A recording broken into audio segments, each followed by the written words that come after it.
from historic Boston Garden.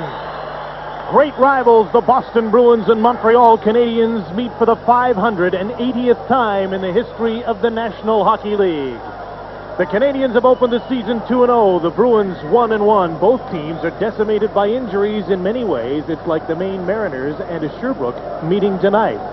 Starting in goal tonight for the Montreal Canadiens for the first time this season is 29-year-old Brian Hayward. He has a 6-4-2 lifetime record against the Bruins. He and Patrick Roy shared the Jennings last year, and the Canadiens have allowed only 2 goals this season. At the other end of the rink is 34-year-old veteran Reggie Lemelin. 0-5-1 against Montreal last season. The Bruins didn't win a game against the Canadiens. He's starting for the first time. Andy Moog played the Bruins' first 2 games. The referee is Dave Newell, the linesmen Kevin Collins and Mark Vines. And Molson NHL tonight is underway with the Boston Bruins and the Montreal Canadiens. The Canadiens start a line of Bobby Smith with the Lemieux brothers, Jocelyn on the left wing, and Claude just back in the lineup on the right. Here's Jocelyn with a shot, and Reggie Lemelin with the save. Jocelyn Lemieux, number 45, to his brother Claude. Centering pass, Bobby Smith is tied up. The puck is swept away from the front of the net. I've come the Bruins, but there'll be a penalty behind the play, and it'll be against Boston. Bobby Gould was holding the puck, and a cross-checking penalty is called on Bruin newcomer Lou Crawford. Well, Luke Crawford is a feisty young player that has never had an opportunity to play a game in the NHL. Mike Milbury has given him that chance. Lou's brothers Mark and Bobby both played in the National Hockey League, and Lou played 7 seasons in the minors before getting his first crack at the NHL this season. He's been called for cross-checking. I think we'll see it here. Way back in front of Lemelin, that's when Crawford was guilty of putting Lemieux down, and he did it. Well, he did it hard, but yet then again, it was Lemieux that went down. You're going to get on him already? No, I'm not. His first game of the season. So it's mine too. The Canadiens are 2 for 12 on their power play. An inauspicious start to the Canadian season with a man advantage. They're on a power play now. The Bruins shorthanded, no score early in this game from the Boston Garden. Stéphane Richer is in deep looking for the puck. Out in front of the net is Shane Corson. Richer trying to get him the puck. Bork swept it away from him. Peter Svoboda on defense is hit hard into the boards by Bob Carpenter. The Canadian power play looks like this. Stéphane Lebeau, the great scorer from the American League last year. He had 70 goals in Sherbrooke, is number 47. He's with number 44, Stéphane Richer, and Shane Corson up front. Chelios and Svoboda are the defensemen. Bob Gould over from Washington is a great defensive player and good penalty killer. He's out with John Carter, just called up from Maine. Glenn Wesley and Ray Bork, 2 great defensemen, killing the penalty for Boston. A minute left to go in the penalty to Lou Crawford. Svoboda, number 25, up the left wing, and he dumps the puck in, and now he'll chase it as Reggie Lemelin clears it around the boards. Chelios from the right point in front. Here's a chance for Lebeau. He'll just set up around the Bruin box. Into the corner. Richer with Corson out front. Centering pass didn't get through. Glenn Wesley on the boards. Chelios pitching in, keeps the puck in. Richer wisely held on instead of shooting from an awkward position. Back in the point. Svoboda. 30 seconds left in the penalty. Rink wide. Chelios shoots. Reggie Lemelin made the save. Loose puck in front. Shot wide by Corson. 20 seconds left in the Crawford penalty. No score early in this game. The Canadiens on the power play. Glenn Wesley stole the puck, and the captain of the Bruins, Ray Bork, sends it down the ice. Boston will change. Hey, if you've got Stéphane Richer in your pool this year, hang on to him. I think he's going to have a really good season. 5 seconds to go in the Crawford penalties. Svoboda's over the blue line. Takes the shot. A screen shot. Got through, but wide of the post. Now the penalty's over. Crawford's back on the ice, back into the play, and the Bruins punch the puck out to center. Craig Janney's on the ice. Janney with Bob Joyce and Cam Neely. This is the first time these 3 Bruins have been together in this, the 3rd game of the season. Mike Milbury wants some punch. He might get it from that line. The Canadiens have countered with Ryan Walter, playing with Brent Gilchrist and Mike Keane. You'll see some unusual combinations, unusual in that you haven't seen them before for the Canadiens because of all the injuries tonight. Jurke Lume is in the lineup because of Desjardins' injury, and the rookie defenseman got the puck out to center, and it hopped over the boards. So the Canadiens tonight are missing 8 players who were in the final game that the Canadiens played last season against Calgary. Carbonneau, Naslund, Skrudland, all injured on Saturday night. Eric Desjardins is suffering from Kevin Maguire, who popped him on the end of the nose in a scrap. And Mike McPhee took the skate today, but he got up this morning and found he had a groin injury and was unable to go tonight.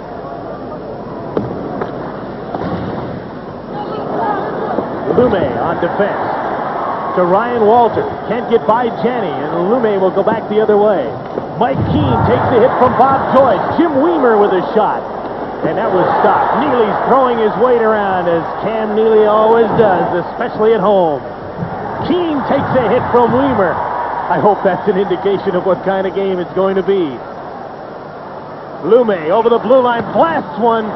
An offside call, though, against the Canadiens. 3 minutes and 40 seconds in, no score. Well, 10 days ago, these two teams faced off in Providence, Rhode Island, and what a match they had.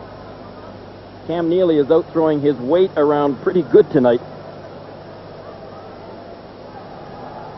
Kick to the boards by Hayward, and then it's Neely and Walter, two big, tough guys. Hey, two Western boys that were putting shoulder to shoulder. You could see that Neely meant business, but Ryan Walter's not an easy player to knock off of that puck.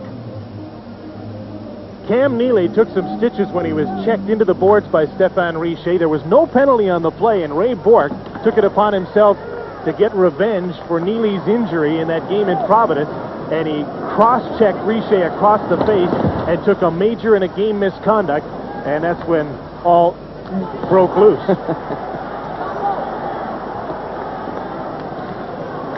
Bob Sweeney, Randy Burridge, and Bob Carpenter. Here's Burridge right in front, shoots it! Great save by Hayward, and he kicked the puck out. And up the ice comes Tom Chorsky, playing with Martinson and Courtnall. Quite a contrast in the styles of players on that line. Here's Carpenter into the middle, just behind Bob Sweeney, and Burridge was tied up by Martinson coming back. Russ Courtnall to Steve Martinson. His play to Tom Chorsky, the rookie right winger, back to Courtnall into the middle, deflected to the boards by the defenseman Greg Hawgood. Hawgood, diminutive defenseman over the line. He's got great hands. One of them is taped, though, considerably because of an injured thumb. Chris Chelios blasts one. Lemelin makes the save and covers up the rebound. 4 minutes and 55 seconds into a good start. No score in the game. Here are some of the Bruins scratches. Linsman, you heard Bob McKenzie talk about his injury, the part of the rib removed. Gord Kluzak still working to get back. Andy Brickley with an ankle injury. Lyndon Byers with a leg injury. Nevin Marquardt should play in Maine maybe next week. Michael Telton with a shoulder injury. Gary Galley, a defenseman, is soon to be back with a shoulder injury. Kekalainen, Johnston, Miller, and Shoebottom are scratches. Let's face it, though, it's news when Kluzak plays, not when he doesn't play. Out of his 7 seasons, he has not played in 3 of those seasons. Last year, only 3 games. 10 times he's had surgery on his injured knee. We'll catch up with Gord Kluzak, or did early this morning when he was working out here. And you'll see a feature on Gord Kluzak later in our broadcast tonight.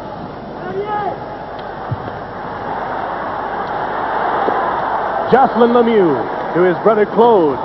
Back in the point, Sylvain Lefebvre couldn't keep the puck in. Penalty coming up against the Canadiens. Gould to Neufeld, blasts one. Hayward the save. The rebound is loose. Knocked just wide. Gould taken into the boards by Lemieux. Bobby Smith gets control of the puck. Crawford pushes with Sylvain Lefebvre. And all the rest of the players come in. It's a Canadian penalty coming up. Now Crawford's got his nose right in it again. Here's a guy that was a free agent for Buffalo in '84, for Detroit in '88, and now with Boston, and yet this is the first time he's been given a chance to play in the National Hockey League, and he's going to make his best opportunity. There was the shot by Gould. Hayward made the save. Now there's what Mike Milbury was talking about, though. They don't have a 40-50 goal scorer who is good around the net with easy hands that can jump right in there and pick up those type of rebounds. Let's face it, a guy like Neely is the only guy that they've got that can consistently put that puck in the net, but he's got to work so hard for every goal. Claude Lemieux has taken the penalty, a high-sticking penalty at 5:20 of the first period. So the Bruins go to the power play, and Boston has only scored this season on the power play. Gary, they got 5 goals in their first game against Pittsburgh, all with a man advantage. They only scored once against Quebec on Saturday night, and that was a power play goal. Here's a team that has yet to score an even-strength goal as you look at Claude Lemieux playing for the first time. Well, in all fairness to Lemieux, he may well have a very good season this year. He has got himself straightened out. There was question about him being traded, and Jim, you talked to him this morning, and he seems pretty content right now. Well, he said that indeed he talked about being traded with the managing director, Serge Savard.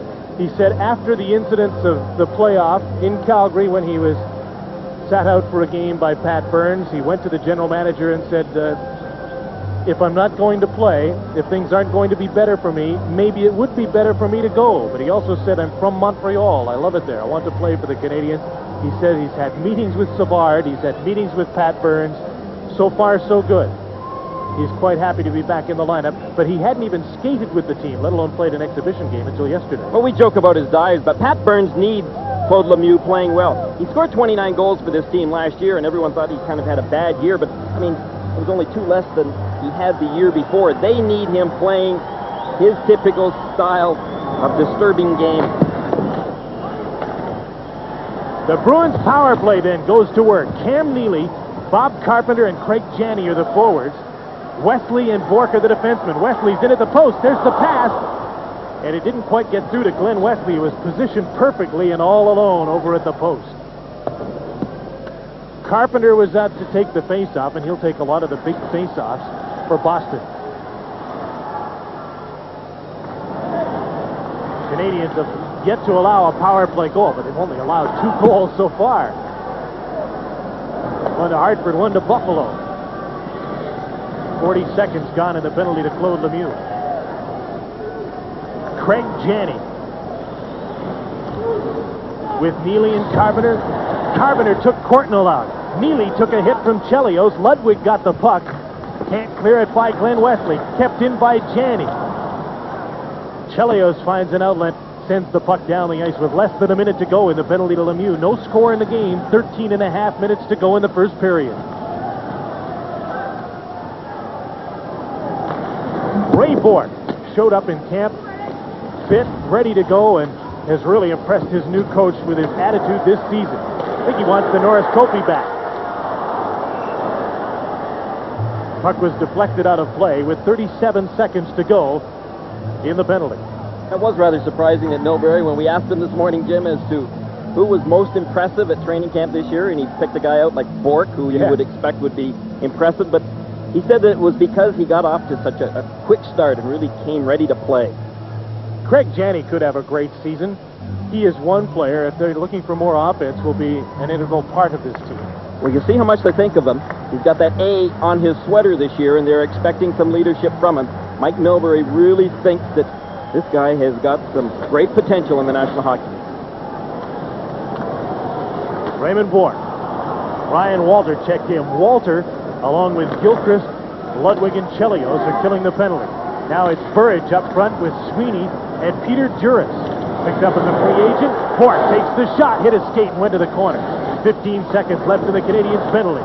Bork looks around, back on the point. Greg Hoggood back to Bork, turned, and he lost control of the puck. Chelios took over. One captain shot it by the other and down the ice. 3 seconds to go in the penalty. Lemieux's set to come back on. Now he's back on the ice. The Canadiens are back at full and even strength with the Bruins. No score in the game. 12 and a half minutes to go in the first period. Lume bumped by Burridge. Bob Gould, number 18, controls the puck behind the net, out to Rob Semeta. Here's the rookie from the Toronto Marlies wearing number 14 with Burridge and Gould back to the point. Stefan Quintel into Burridge. Gould lost the puck to Brent Gilchrist, and he starts out with Richer and Keane to center. Here's the pass to Keane, just out of his reach, and Al Peterson takes him out of the play, bumps him against the boards. Richer out in front. Peterson had his man, and Lemelin takes the puck. 11:59 to go in the first period. You're watching Molson, NHL Tonight from Boston. Make yourself footwear, Joseph Boston Bruins. When your Welcome back to the Garden in Boston. I'm Jim Houston with Gary Green. Jim Van Horn with us as well. There's the Coach of the Year, Pat Burns. Interesting how Burns said that not only losing Gainey and Robinson and Green did he lose some good hockey players, but he lost some good friends as well.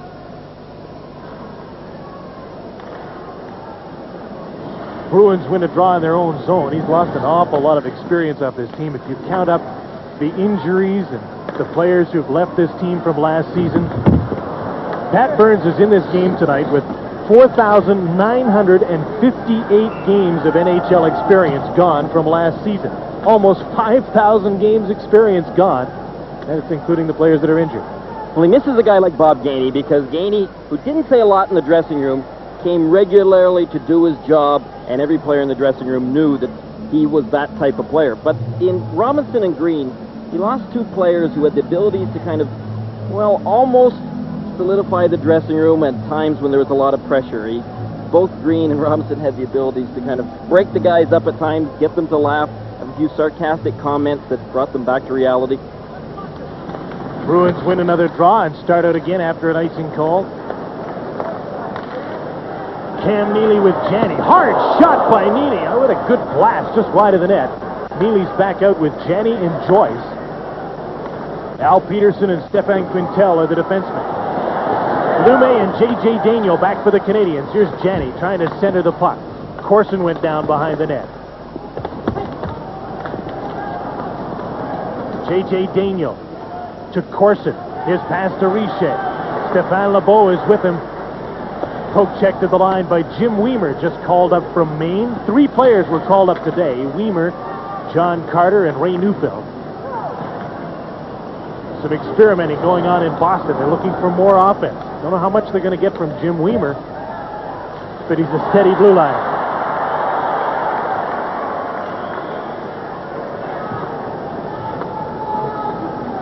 Lume to Ludwig.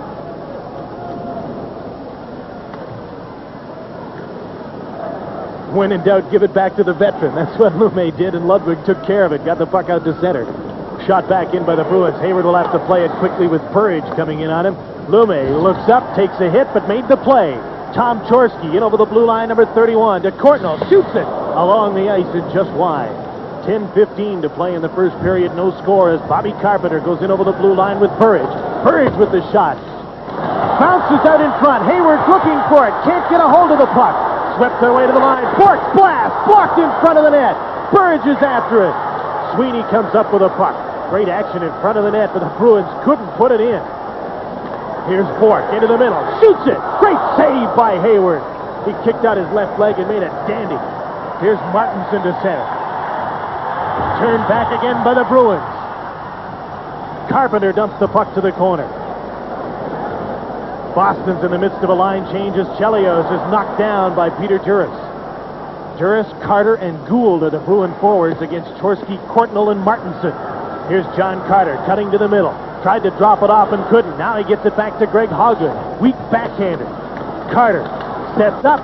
Gould is checked. The net is knocked off its moorings as Carter's knocked down. 9:17 to go in a scoreless first period on the NHL tonight from Boston.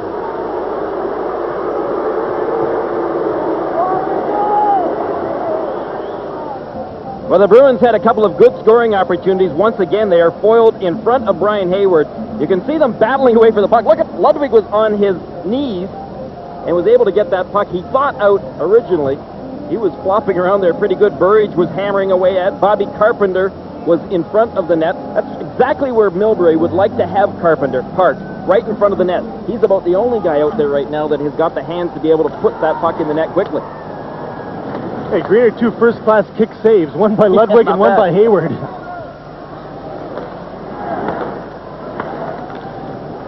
9 minutes to go in the first period of the NHL tonight from the Boston Garden. The Canadiens and the Bruins are in a scoreless tie.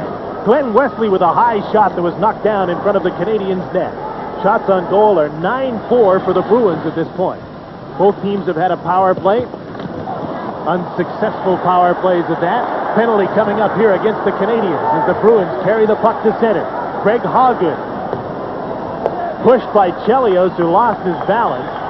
Canadiens get the puck and there's an elbowing call. And the Bruins will go back to the power play. And the Canadiens are all looking at each other as if in doubt as to who's going to the penalty box. And I think it's Claude Lemieux going back. An elbowing penalty against Claude Lemieux.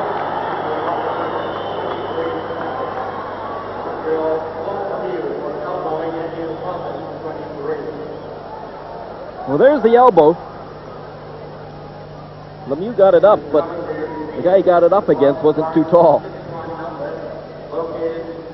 Greg Hoggett is 5 feet 8 inches tall. Now look, don't be getting all over his hockey stick No. this year. But he is still seriously chuckling about the fact that last year Jim Houston said that Greg Hoggett probably bought his hockey sticks at Toys R Us, and so the game after, when we saw Greg, he had his sticks all painted with the Toys R Us label right on the blade, or the shaft, I should say.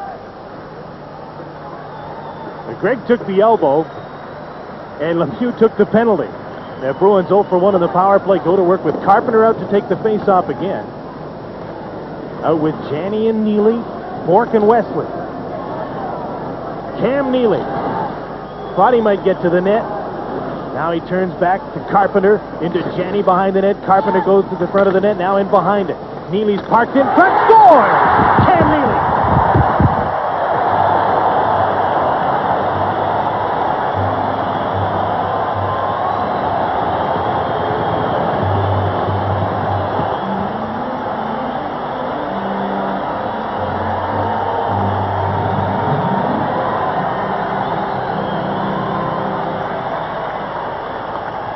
.11:44, the time of Cam Neely's 3rd goal of the season.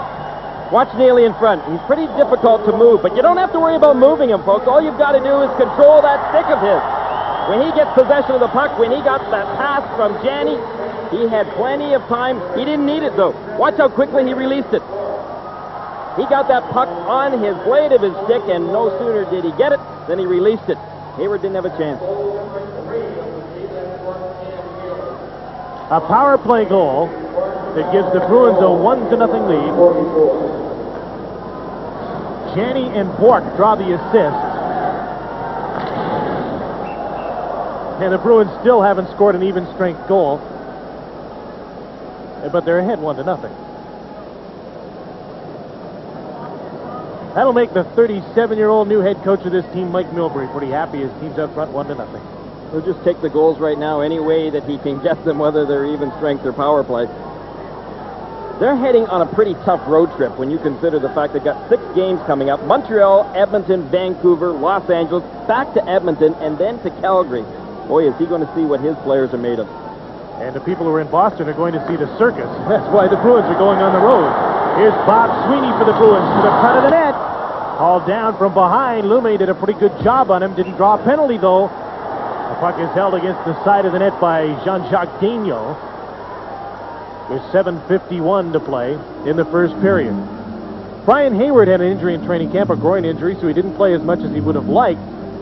Big shoes to fill when you come in the 3rd game, and Patrick was almost had a couple of shutouts. Well, Hayward has been a good backup goaltender for Montreal. He's been a content goaltender, and he and Patrick Waugh get along extremely well. And that's always a difficult task, finding 2 goaltenders that do get along well. And Hayward is quite content to be number 2 to Patrick Waugh. But it helps because Patrick Waugh's got a pretty good attitude. He doesn't consider himself to be number 1. He thinks that Brian Hayward is a very capable goaltender, so obviously some good teamwork there. Burridge, Sweeney, and Joyce are out now as a forward unit for Mike Milbury's Bruins against LeBeau, Corson, and Richer of the Canadiens. Burridge goes after the puck. Passed it to Sweeney, going for the net. Corson, bumped by Bob Joyce. Lume, up the middle into the skates of Richer. Bourque on defense with Jim Weimer. The shot off the post looked like a knuckleball that dropped right at the post.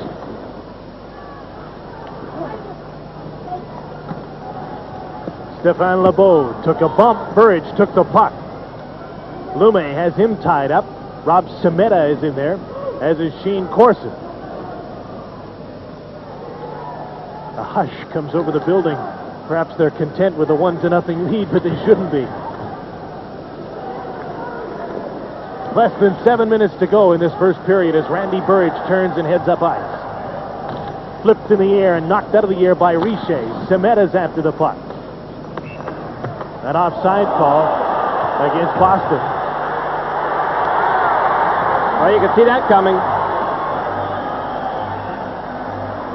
Corson took a shot right at Burridge.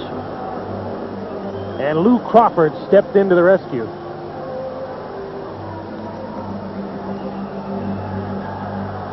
Corson had plenty of chance, though, to catch Burridge. Burridge was very slow with the puck in the neutral ice. He's gotten off to a slow start in training camp. And he was definitely slow in the neutral ice. Burridge will go to the bench.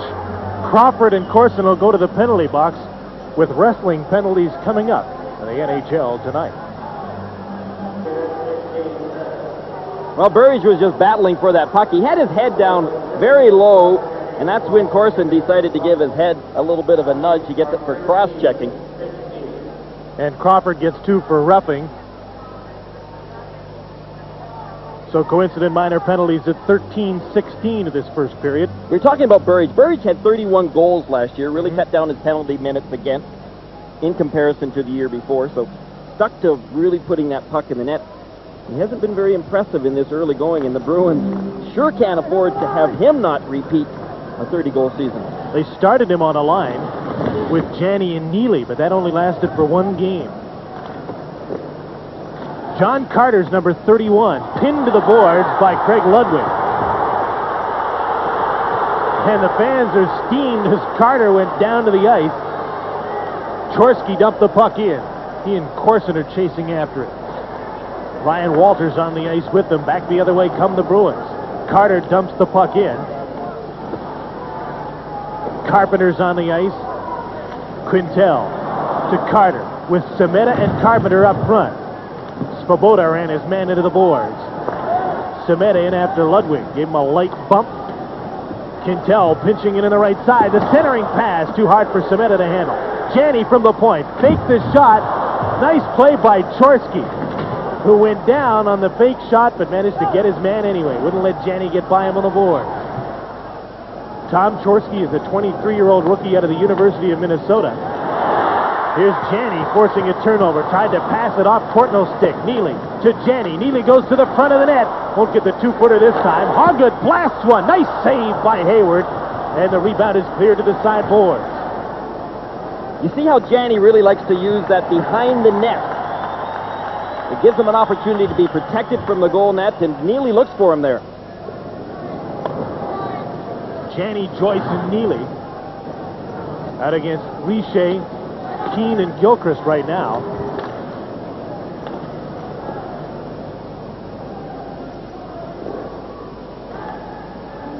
Janney back to Greg Hoggood.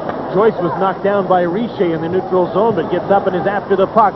Sylvain Lefebvre cut him off. Keane got to the puck and took a bump from Neely. Neely gets to the puck in the corner. Janney comes in to help out and ran into Chelios. Here's Cam Neely again. 4.5 minutes to go in the first period. The Bruins are up 1-0. Janney right out in front. Off a leg, Gilchrist got the puck to Mike Keane and ahead to Stéphane Richer, trying to split the defense, and he couldn't get by Greg Hoggood. Sylvain Lefebvre with lots of room, but elected not to shoot it. Then shot it off the pads of Hoggood. Out to Bob Gould, 1 man back. Gould takes the shot off the stick of J.J. Daigneault into the stands to stop the play with 4:09 to go in the first period. Well, Pat Burns is hoping that Sylvain Lefebvre, number 3 for the Canadiens, is going to be his replacement eventually, years down the road, for Rick Green. Lefebvre is 6'2", 187 pounds. He's a big, strong, defensive defenseman that can maybe even in the future score a few more goals than Rick Green did. Let's watch Tom Chorsky get faked out on the shot but recover. Well, that was a bad play, though. I mean, it ended up being okay for Chorsky, but he really got lucky because he committed himself so soon, and that's just a no-no when you go out and rush the point. But he still got up and backed into Janney. Maybe a little more good luck than good management, but he still got the play made. Mike Milbury has been a Bruin all his life. Played here and then worked in their minor league system. Now the head coach of the Bruins. Watching his team with a 1-0 lead.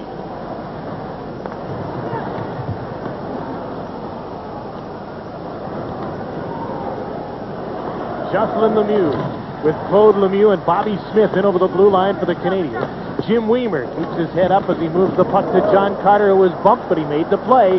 Gould dumps it in, and Peter Duras is after it. Duras trying to get by Lume. He can't. Jean-Jacques Daigneault around to the boards. Lume pushes his man Gould from behind. There's a penalty coming up here against the Canadiens as Carter was knocked down, and it'll be a cross-checking call.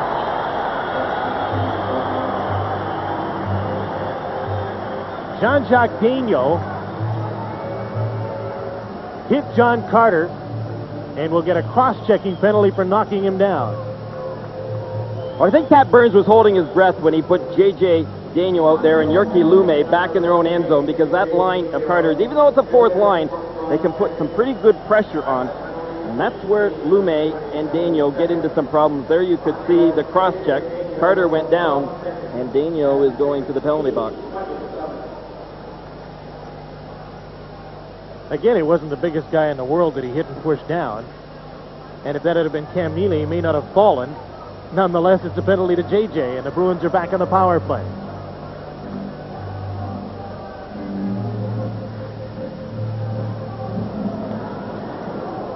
Again, it's Carpenter, Janney, and Neely out with Wesley and Bourque. They're looking for offense, but on the power play, they can put 5 pretty good players out there, can't they? Yeah, they sure can.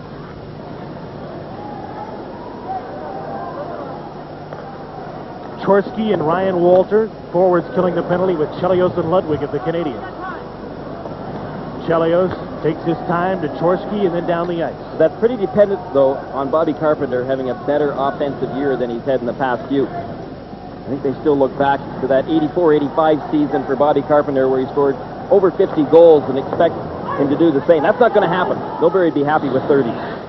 He won't be the first player that's really had his career, I wouldn't say put in jeopardy, but has had problems in his career because of scoring 50 goals. And Mike Milbury knows very well that Bobby is living with that image of a 50-goal scorer, and I don't know that he can live up to it. Well, seasoned veterans like Mike Milbury would probably tell you, hey, if you're going to have a long NHL career and appease your general manager, you should score 21 year, 22 the next, 24 the next year, and you don't go out and score 50 goals in your young career because they're going to expect that from you every time. But Carpenter's got the skill to score 50 goals, but he hasn't been able to put everything together ever since. It's been 4 seasons and 3 teams since he scored 50 goals, and Mike figures he's probably 25 to 35 goal scorer. And if he plays the power play, I think that's a reasonable expectation. But he's given him more assignments to get his mind off of just scoring goals, winning big face-offs, checking, doing a good job, forechecking as well. Minute to go in the penalty to Daigneault. 1-0 Boston. Rob Cimetta with a sharp-angled shot. Sweeney almost tipped it in. Hayward holds on in the crease where Sweeney was, I think, when he tipped it. The play is stopped. Well, Hayward was back to his goal line. But he's got a pretty reliable 8-year veteran in Craig Ludwig. Experience that the Canadiens have lost back in the blue line. In this guy, Craig Ludwig, they have got a pretty reliable, consistent defenseman. And in his partner right now, Chris Chelios, they've got a great defenseman, a Norris Trophy winner who loves to play and will play a lot. Svoboda's very good. Some of the young kids are good. I'm not sure how much they're going to miss Larry Robinson. In fact, Reader, I think maybe Larry Robinson will miss the Canadiens more than the Canadiens will miss Larry Robinson. The native of Eagle River, Wisconsin, is a pretty good ball player too, Jim. Craig Ludwig can bat a ball, they say, right over the fence, and Tony Kubak told us that this summer, so he's a pretty good expert on baseball players. In front, Carpenter shot it wide. Great chance, and Carpenter missed the net on a Bruin power play with his team leading 1-0. Carpenter's out with Burridge and Sweeney. He was out to take the face-off and stays out there in front of the net. Burridge. Weimer's back on the point. Jim Weimer getting a lot of ice time from Mike Milbury early in this game. Here's Bob Carpenter. right in front of the net. Sweeney couldn't get to it. Loose puck at the side of the goal. In comes Greg Hawgood fishing for the puck. Shot it off the side of the net. Ludwig gets a hold of it and bashes it down the ice with 15 seconds to go in the Daniel minor penalty. Stopped at center and shot back in by Carpenter. Bruins are changing on the fly.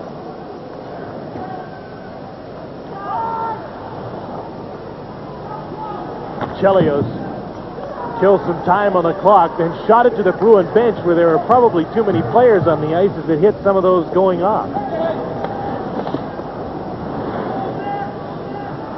Stefan Quintel takes the shot to the front of the net, a weak one that was blocked by Sylvain Lefebvre.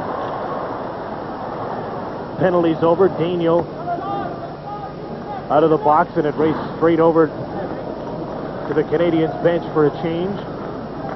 Just over a minute to go, first period. Claude Lemieux to Bobby Smith, and he shot it just wide of the net. Smith's out with Ryan Walter and Claude Lemieux now, but the Bruins have the puck. Bob Joyce with Gould breaking for the net. Joyce didn't see him and shot the puck. Canadiens 4-on-3 through center. Lemieux ran into Smith, lost the puck with 40 seconds to go in the first period. We'll check the Vancouver, New York Islander highlights in the first period. Paul Romanek will be in conversation with Canucks general manager Pat Quinn. We'll have a look at some highlights of this game with Jim Van Horn and Gary Green.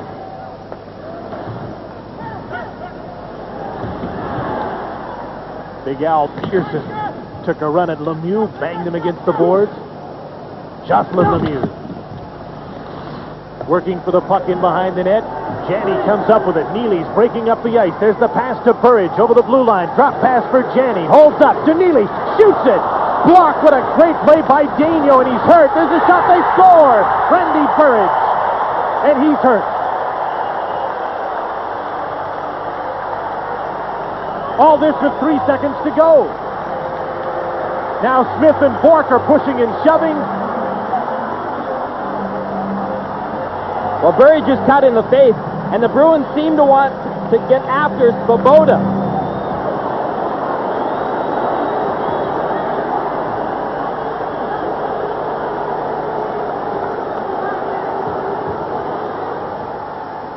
What a lot of action, and in such a short time. The Bruins were working the clock. There's only 3 seconds left in the period. Daniel made a sensational play blocking the shot. Burridge got the goal, then got hit in the face. Let's have a look at it. Now watch Svoboda. He came in and cross-checked Burridge high, right across the face, and Burridge was bleeding from the nose. No doubt that nose may be broken. And that'll be it for Svoboda for the night.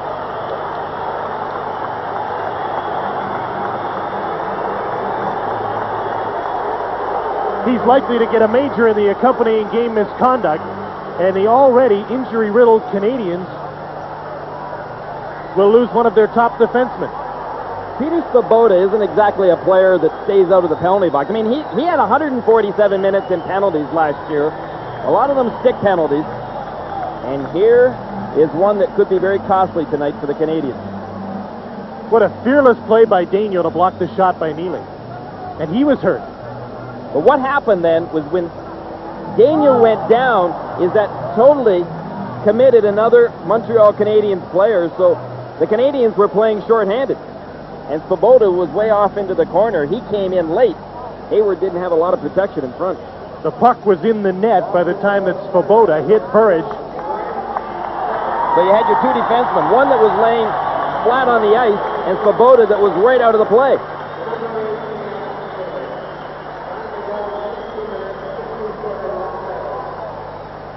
Burridge with his first goal of the season from Wesley and Neely. Seems that Janney should probably have had an assist on that play, but they credit Wesley and Neely at 19:57, 2-0. Burridge had quick hands there. That puck hit his skate, came right off, right onto the blade of his stick, and boy, he released it quickly because he knew he was going to pay the price. He's not a big guy, so he takes a lot of punishment in front of the net. But he also put the puck in the net.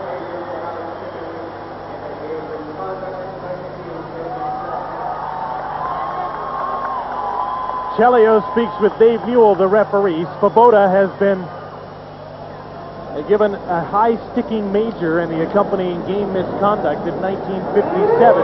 The siren sounds to end the first period. That started fast and ended stormy. Pat Burns is down not only too many veteran players, but now 2 goals.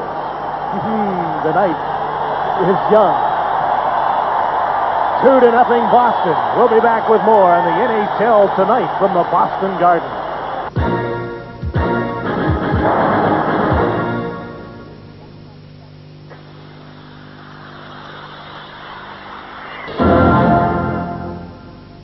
It's Thanksgiving Day in Canada. We hope you've had a great holiday weekend. It's a holiday here, not Thanksgiving, but it is Columbus Day in the United States, so fans are enjoying a day away from work here as well. Canadiens and the Bruins are back to work in this second period from the Garden. And the Bruins start on the power play with 4 minutes and 40 seconds to go in the major penalty. Wesley took a shot that was wide of the net. Steve Martinson is serving the major to Svoboda, who's finished for the night. Janney with Neely in the middle. Wesley breaking for the post. The pass didn't get through. That's a set play the Bruins tried in the first period. Couldn't make it work as Wesley breaks for an open post, and Janney tries to get him the puck. Here he goes again. Wesley sneaking in. This time back on the point to Bort. Into Wesley. In behind the net. Janney's after the puck. Poked away from him by Sylvain Lefebvre. And Mike Keane moved the puck out to center. 4 minutes now left in the major penalty as the Bruins can really put the Canadiens away with a couple of goals in this major penalty. Ray Bourque holds up and looks around with lots of time to work. Carpenter and Wesley back on the point. Carpenter goes for the slot. Janney behind the net. Lefebvre and Chelios watching him. No one to pass to. Nice job by the Canadiens tying up their men. Bourque gave the puck away. Kevin Collins took a shot as Gilchrist cleared the puck and hit him in the elbow. The linesman is still grimacing after that one.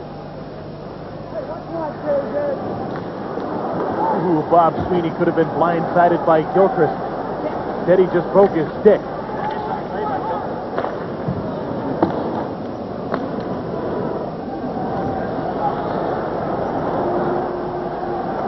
Ray Bourque. Sweeney, Joyce, and Burridge are up front. Bourque goes off the ice. Weimer and Hoggard are the defensemen on this Bruin power play. Ludwig and Chelios playing back. 2:45 left in the major penalty. Sweeney to Burridge. Pokes the puck for Hoggard, knocked away by Chorsky. Gruner, I think sometimes teams, when they get a major penalty to work with, find no sense of urgency because they think they have lots of time, and then they run right out of time. Well, they also use a lot of their bench rather than just sending out their top 4.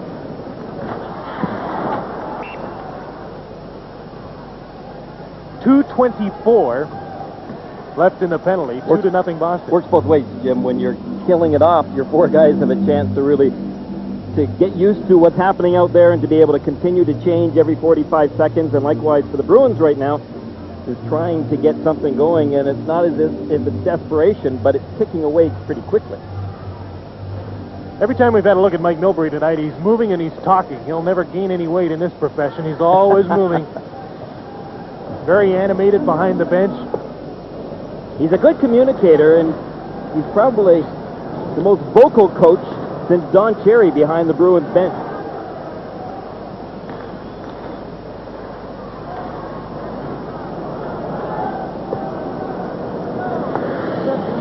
Jim Weimer. With less than 2 minutes now to go in this major penalties to Svoboda, being served by Martinson. Hoggard dumps the puck in. Semeta, Juris, and John Carter are the forwards out on the power play. Carter with Juris out in front. Back on the point, here's Weimer. Now to Juris, cuts to the middle, took a shot along the ice, or Carter rather. Juris has it now. Semeta, back to Weimer. Carter with Juris out in front. Hoggard breaks for the net. Carter looks around. Weimer's breaking in as well. There's the pass. Blocked by Hayward as Juris got a shot from about 5 feet out. 1:20 to go in the major penalty. Juris has only played a total of 21 games in the National Hockey League, but he's getting his opportunity once again to show what he can do. In front of the net right here, he's getting a working over from Corson. Carter was behind the net trying to get Juris loose, but there was pretty good net coverage by the Canadiens. Juris, a former Winnipeg Jet, national team member, was picked up as a free agent after being turned loose by St. Louis. Made the Bruins very late in camp. He came on and made the team.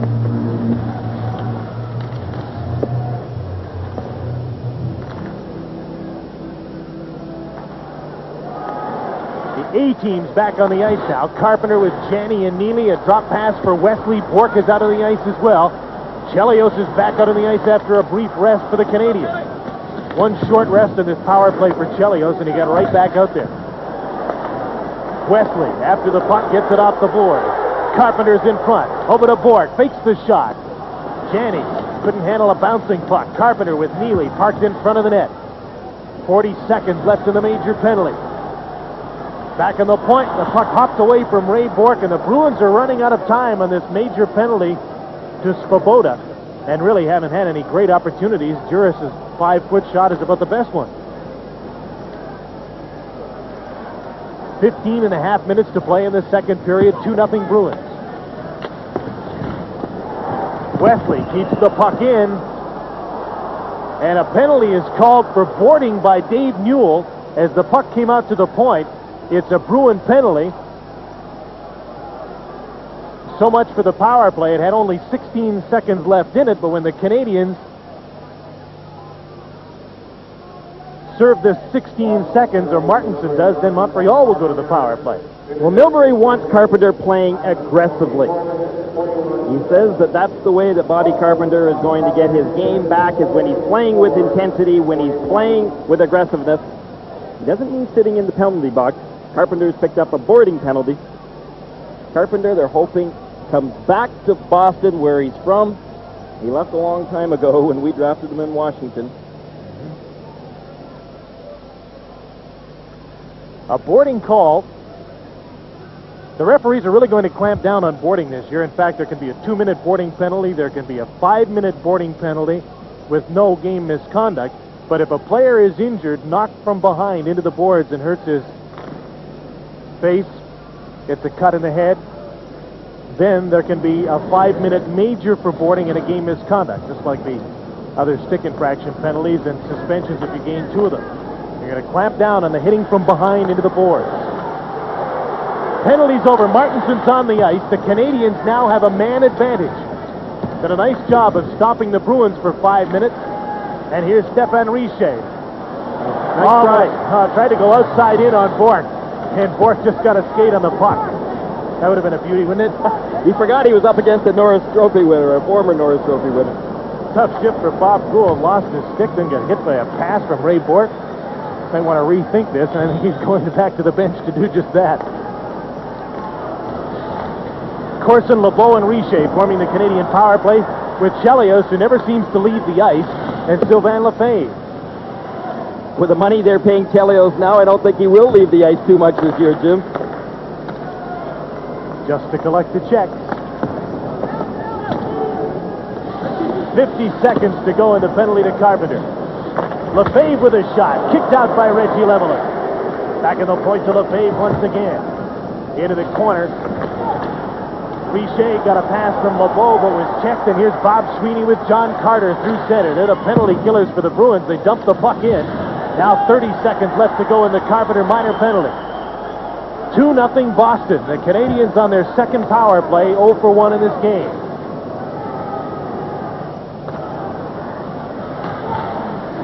LeBeau checked by Juris. Puck is kept in by Claude Lemieux in his first shift of this second period. Back in the point. Lefebvre to Chelios, takes the shot. Lemelin made the save. It looked like he almost missed that. Just almost, though. Here's Chelios again. Fakes the shot. To Lemieux. Poked away, and a nice play by Juris. Carpenter's out of the penalty box. Bruins are back at full strength. Juris with a breakaway pass to Carpenter. He's in alone. But the play is called offside. An offside pass.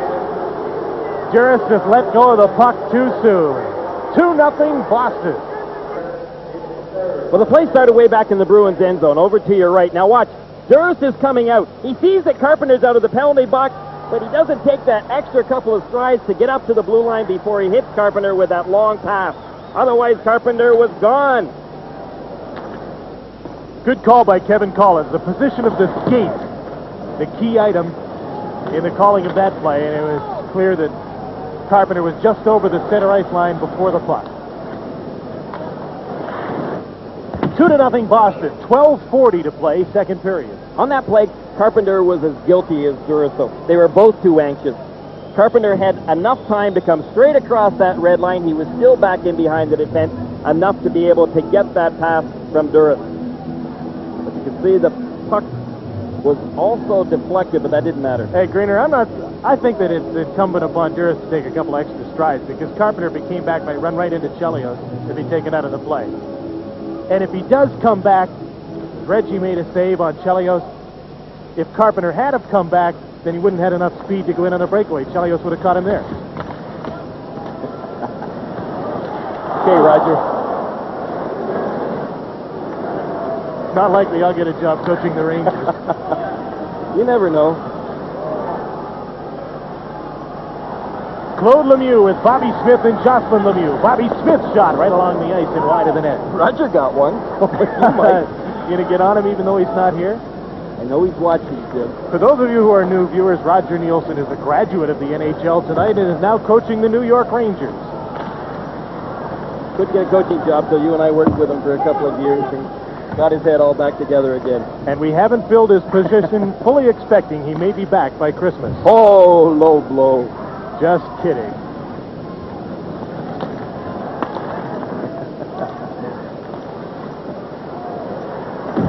Cam Neely with Bob Joyce and Craig Janney. Neely with a shot. Just high and under the arm of Brian Hayward.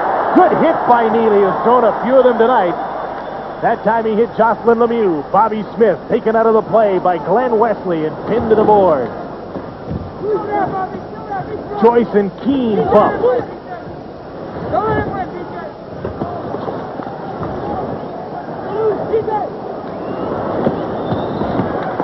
Hoggard fishes the puck out of the scrum. Keane and Joyce will be tired after that. Nice defensive play by Martinson to break up a pass headed for Cam Neely. An offside call against the Canadiens. 10:58 remaining in the second period from the Boston Garden. It's the Bruins leading 2-0 on the NHL tonight.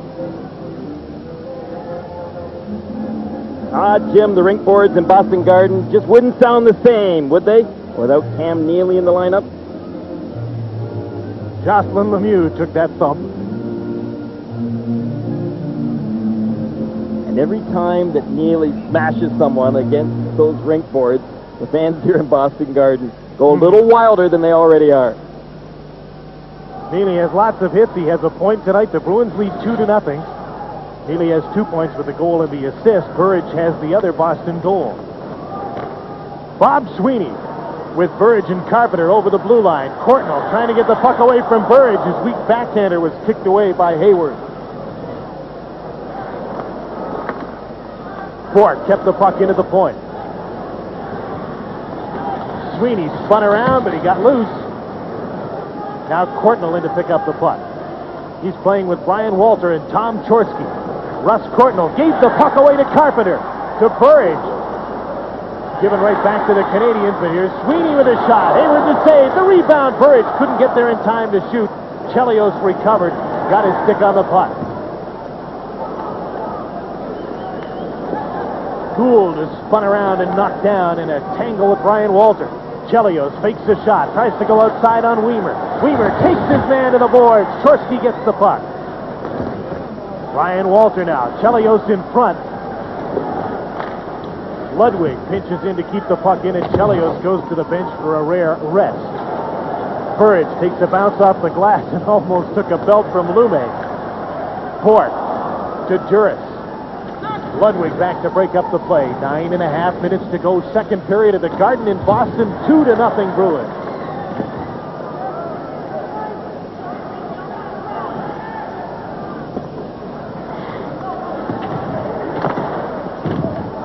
Stefan Quintel kept the puck in. Juris bumped by Ludwig. Lemay to Courtnall. Out to Chorsky and another bump in the neutral zone. Quintel and Chorsky. Al Peterson moves the puck ahead to Quintel. Now John Carter back to Peterson. And the puck is knocked out of play. I think it hit Dave Newell.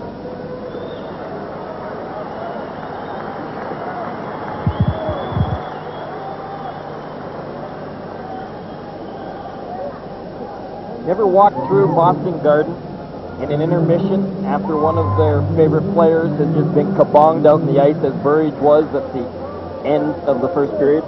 No, but I know someone who did. What happened? I mean, they're going to have to get an armored truck and a SWAT team to get Peter Svoboda out of this building tonight after the game. Stakes have been high. Both teams have been playing some heavy body work along the boards. And you know they play again on Wednesday night in Montreal, and Svoboda is eligible to return. Lucky him. Pat Burns is juggling some lines. Notably absent, other than Svoboda, is J.J. Daigneault, who blocked the shot just before Burridge's goal at the end of the first period, and he hasn't played a shift in the second. So Burns is down to 4 defensemen, and he's juggling lines using, for the most part, 3, as the deflection went just up over the net. Reggie Lemelin looking for the puck. Richer right out in front. Wesley's there to save the day. Here's LeBeau into the middle. Stopped in some traffic, and Crawford moved the puck to center. LeBeau, Richer, and Corson are together now for the Canadiens. Carpenter trying to get a shot away. Out with Luke Crawford and Bob Sweeney, but now there'll be a change as play is stopped with 8:16 to go, second period. Jyrke Lume was looking over his shoulder there, and that's why he lost possession of the puck. He was a little worried about who was coming after him.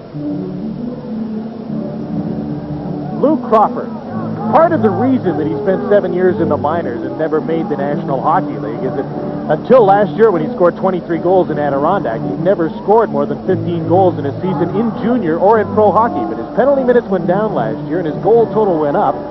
And Mike Milbury had seen him in the American League and liked him. Well, Milbury liked him because he said he's the type of player that's always in your face. And those that played against Milbury may think the same of him during his years. He was a tough competitor. Compared him in the intermission feature to Louis Slager. That's not a bad comparison. If you can play like Louis Slager, he can hang around for a while, especially on this team.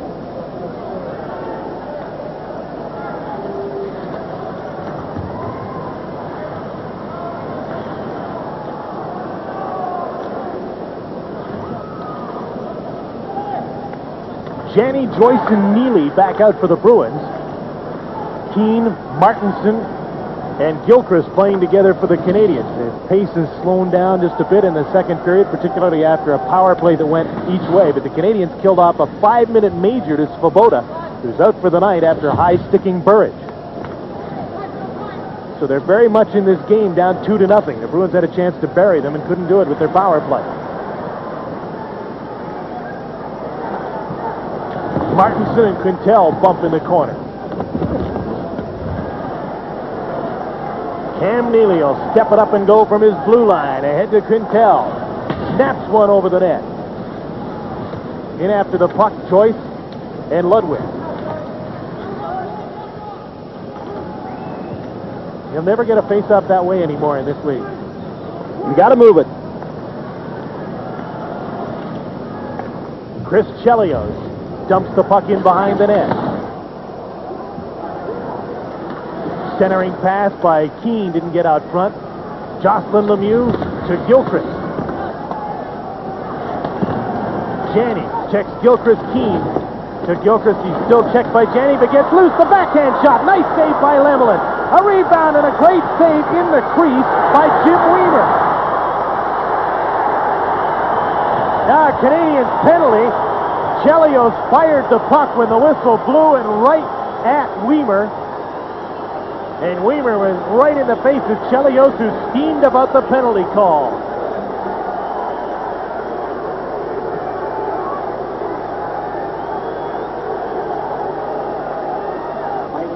Montreal for looking at Jim Weimer of Boston for rubbing Well, everything's evened up here. Weimer and Keane both in the penalty box. Weimer for roughing. He went after Chelios, and Keane for hooking. Gilchrist had a couple of excellent opportunities to put that puck in the net. This was his first one. He came around from the backhand, went for it high. Lemelin was down, but you could see that also Weimer was in there doing his battling job as well, and he made the second save. That was a nice save. Keane got the call for hooking out near the blue line, and Chelios was so mad about it, he took a shot that hit Weimer, then Weimer pushed Chelios and took a penalty for roughing. So it's all even. Penalties at 13:37. Weimer for roughing, Keane for hooking. The teams continue to play at full strength. An offside call at close quarters, and Greg Hoggood gives Jocelyn Lemieux a push, and that will gather a crowd. Hoggood got that cast off of his hand today, and so he has got much better motion. And Mike Milbury said that there is no question that with his lack of size that he has got two great assets, his hands and his speed, and he's got to have both to play well in this league. And play well in the league he did last year. Injured his thumb, had a cast on it, and now is just down to tape and says he feels much better. 16 goals in 56 games for Greg Hoggood last year. Not bad. He'll give him some punch from the blue line along with Wesley and Bork. They've got some good defensemen that can carry and pass the puck. They can get some production from some forwards to match it. They'll get the goals Mike Milbury wants. 5:40 to play. Second period, 2-0 Bruins. Jocelyn Lemieux chips the puck, but not out. Juris turned and shot, and Hayward made a nice save, kicking out his right leg. Puck is dumped in by the Canadiens. Lemelin played it right to a Canadian, trying to get it away from it. That move almost backfired. Bruins are changing on the fly. And now they'll get lots of time to do it because they're called for icing.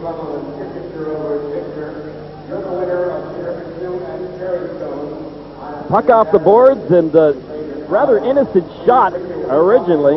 It kind of changed direction. Hayward was able to kick that puck out with his right foot.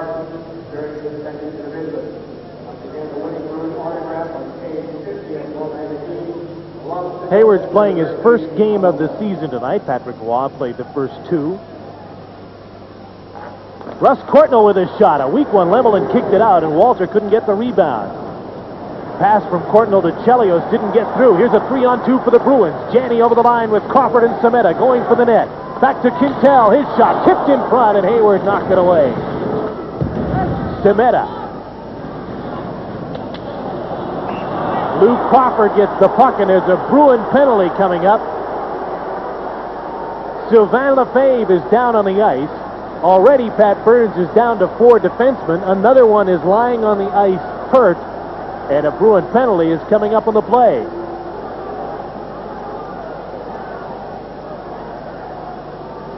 A high-sticking call on Lou Crawford as Sylvain Lefebvre was hurt, and I believe the Canadiens will be arguing for 5, but Dave Newell has just signaled 2 minutes after going back to check on Sylvain Lefebvre. Here's the call. Well, it looked rather innocent originally. You're following the puck here with Walter going after it, but there just to the top right of your screen, you can see that stick coming up, and that stick belonged to Crawford. And it ended up connecting right in the face of Sylvain Lefebvre, but it is only going to be a 2-minute minor. There's another new rule in the NHL this year concerning the high sticks. They're still going to call majors for high sticking and have a game misconduct. But if you do it accidentally, you get a major for high sticking. And when they accumulate the major penalties and hand out game misconducts, the accidental ones won't count. Just a little more bookwork to be done.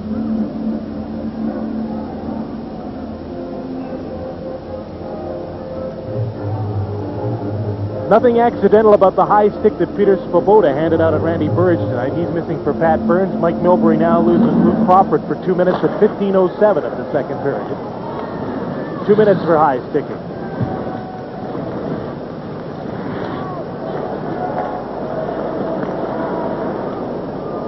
Courtnall, Corson, and LeBeau, the forwards out for the Canadiens on the power play. Richer at the point with Chelios. Nice move by Richer, good shot, and a good save by Lemelin. Now Russ Courtnall to Richer, lots of room, shoots it. Nice save by Reggie Lemelin. Richer would like another crack at it, he might get it. Courtnall, rink wide. The blast from Chelios, loose puck in front of the net. Burridge comes up with it, backhands the puck down the ice. 3 shots on net by Richer. Boy, he looks relaxed this year. He's handling that puck well. He's got a great shot. It kind of terrifies some of his defenders.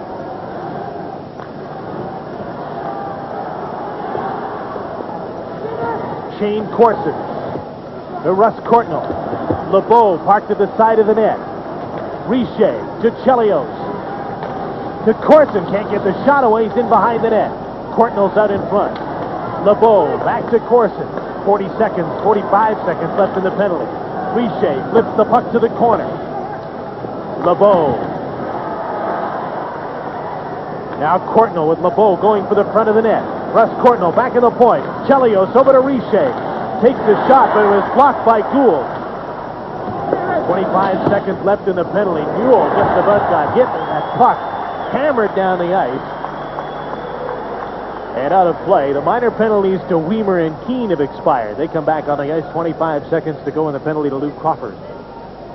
Well, all of a sudden, after Richer had gotten away 3 good shots, then the Bruins adjusted quickly. Gould started rushing Richer. They started playing a much higher box. And that would make Reggie Lemelin a little bit happier. It went right off of Richer. Here's another big drive. Lemelin again. Makes that kick save.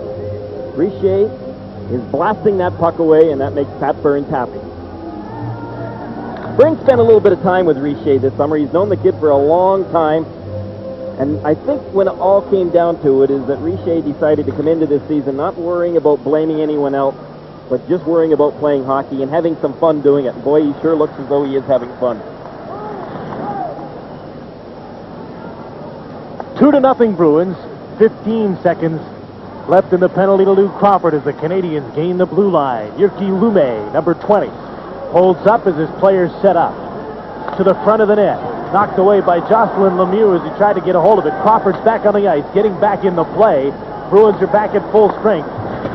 The Canadiens are 0 for 3 with a man advantage. Claude Lemieux with Jocelyn Lemieux, his younger brother, 3 years younger, and Bobby Smith, the forwards for the Canadiens. Al Peterson took a shot that was kicked away by Hayward. Neely, Crawford, and Janney on the ice right now for the Bruins. Crawford goes to the bench, and on comes Bob Joyce. Alan Peterson dumps the puck in for the Bruins with just over 2 minutes to go in the second period.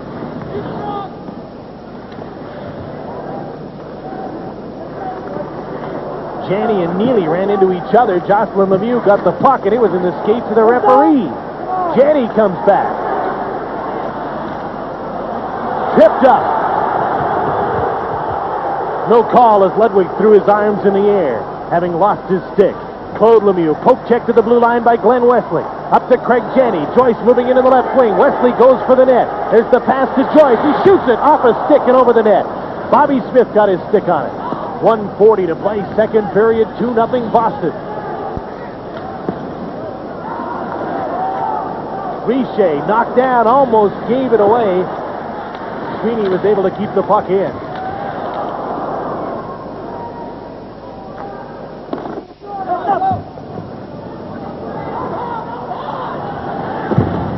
Carpenter went in after Lumme and just missed.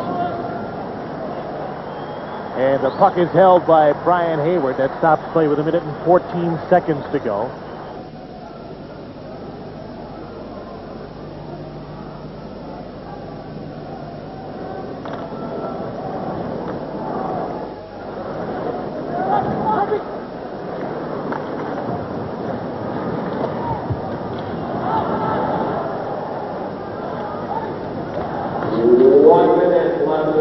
Burridge with Carpenter and Bob Sweeney. Burridge up from behind the net. He scored the last goal of this game. 1957 of the first period. 2-0 Boston. Wesley pinching in, lost the puck. 3-on-2. Carpenter trying to get back. Mike Keane to Gilchrist. And the all-star defenseman Ray Bourque broke up the play as he's done so often. Remember, Bourque missed 20 games last year because of a knee injury. So I think he is, as you mentioned in the first period, Jim, determined to maybe regain that Norris Trophy this year. Boy, he is, without question, the leader of the Bruins. And he's going to have to do a lot of leading, not just in his own end zone, but offensively, as he's so capable of doing. But he's also pretty darn good defensively, as you could just see with that move. Great hand-eye coordination.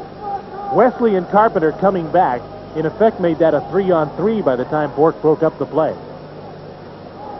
Only he and Wayne Gretzky have been on the All-Star team every year they've been in the league. You know, Ray Bourque is in his 11th season, Dreamer. Amazing.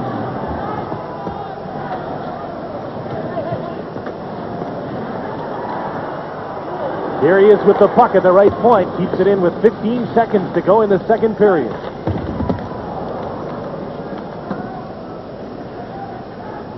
Russ Courtnall to Ryan Walter. Bumps Craig Janney in the neutral zone. Shot down the ice by the Bruins, and that'll do it for period number 2 at the Boston Garden. A sellout crowd of 14,448 stand in appreciation of the Bruins' effort. They lead 2-0 after 2 periods against the team they were unable to beat. Montreal Canadiens with 7-0-1 in the regular season against Boston last year. This is Molson's NHL Tonight from Boston.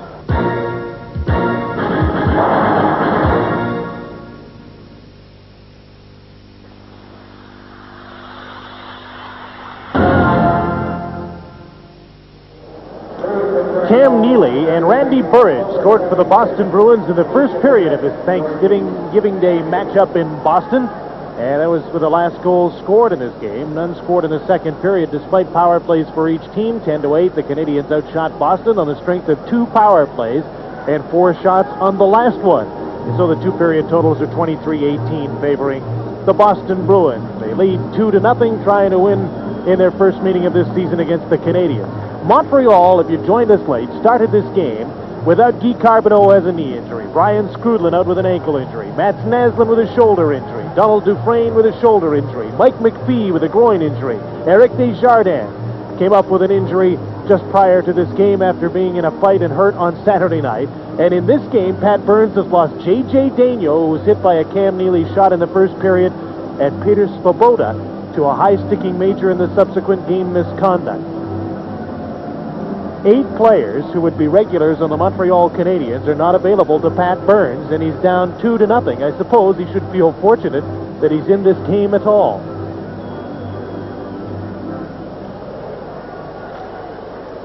But the Bruins have injuries of their own. Ken Linsman, of course, not in the lineup. They're missing Michael Telvin, a good defenseman they'd like to have and hope to have him back soon. In fact, Telvin and Marquardt, Nevin Marquardt, who's missed over a year with an abdominal injury, could go down to Maine and start playing again as early as this weekend.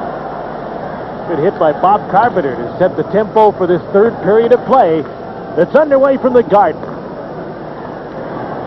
Teams are playing at even strength as they start the third period. And Ryan Walter is out with Russ Courtnall and Tom Chorsky for the Canadiens, playing against Randy Burridge, Bob Carpenter, and Bob Sweeney. Ryan Walter to Courtnall. Couldn't get the shot away as he tried to pull the puck inside and snap one. And it's sent down the ice, and Sylvain Lefebvre is back after it. Long pass for Courtnall.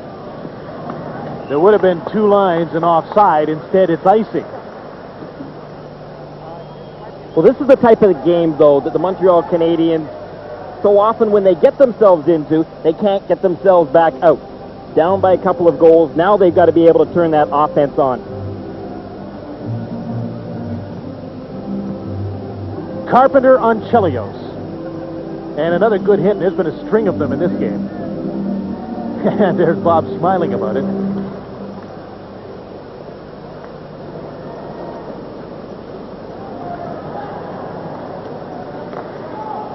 From center, Claude Lemieux dumps the puck in. Out with Jocelyn Lemieux and Bobby Smith, this line has been together for the entire night, although Pat Burns has juggled a couple of other lines. Peter Juris, John Carter, and Bob Gould are the Bruin forwards. Ray Bourque is back as Claude Lemieux is going down the right wing. Bumped by Jim Weimer, Bourque's partner, a centering pass, and the net has knocked off its moorings as Peter Juris went sliding into the goal.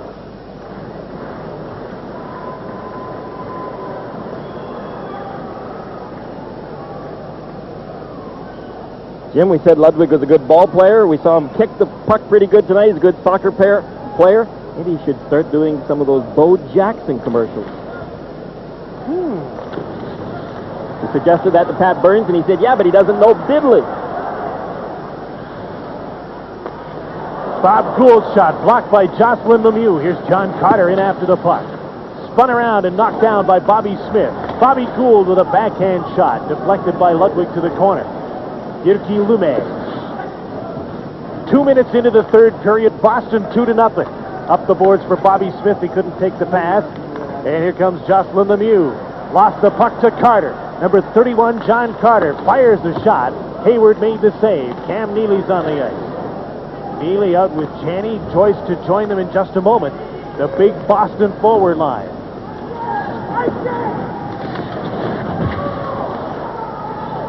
Weimer and Jocelyn Lemieux. Jocelyn in the corner. Janney round of the boards for Joyce, and he was met by Chelios, who's logged a lot of ice time. I'd like to have a clock on it tonight. It might be up around 35 minutes. I would think so, but he can handle it. Chelios poke check Craig Janney. Brent Gilchrist over the blue line with Mike Keane and Steve Martinson. Peterson rode his man Keane into the boards. Here's a long pass from Janney to Neely, waiting for Janney to catch up. Martinson anticipated and broke up the play. Now 3 minutes into the third period. Bruins appear to be playing very cautiously, making sure only one man is in checking, defending a 2-0 lead.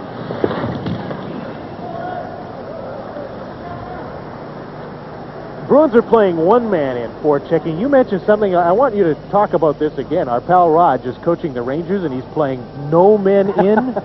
Should that surprise you? Yeah, he's playing no man in. I mean, basically they're standing up in the neutral ice area and looking for the turnovers in the neutral ice play. And you watch the Montreal Canadiens. I mean, they do a lot the same. You watch that Buffalo game on Saturday night. They were taking the puck away from the Sabres so often in the neutral ice area. I mean, it'll work. It might not be the most exciting hockey in New York, in Madison Square Garden for the fans, but if Roger can win hockey games from it, they'll be excited if they win. To him. That's right. Absolutely.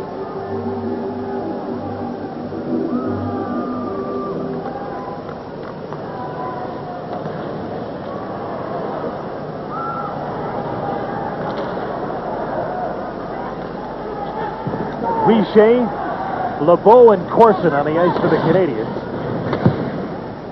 Carpenter, Sweeney, and Burridge, the forward line for the Bruins. Wesley and Hoggood, the defense for Boston as they move the puck to center. Turned back by Shane Corson, and he dumps the puck in on Reggie Lemelin.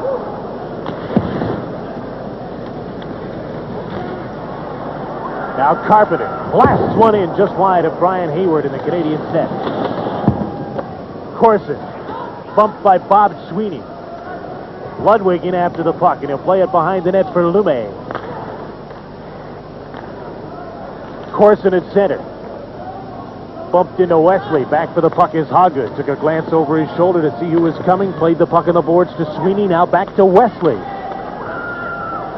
Just over 4 minutes into the third period. 2-0 Boston. The Bruins dump it in and change on the fly. Semeta, Crawford, and Gould out on the forward line. Bourque and Weimer on defense.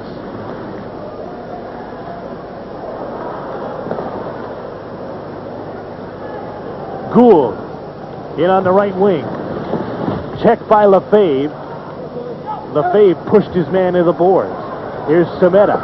Knocked down by Walter. Crawford gets the puck. Centering pass and a nice shot by Gould. And an equally nice save by Brian Hayward. Pretty good pass out of the corner, too, by Crawford. He knew exactly where Gould was, and he put the puck right on his stick.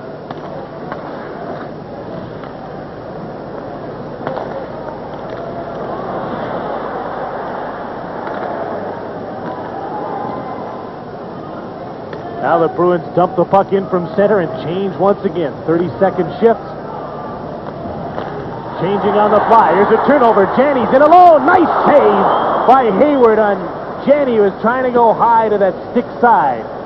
In front again. Hayward stops the puck on the goal line, and this time he holds on for a faceoff.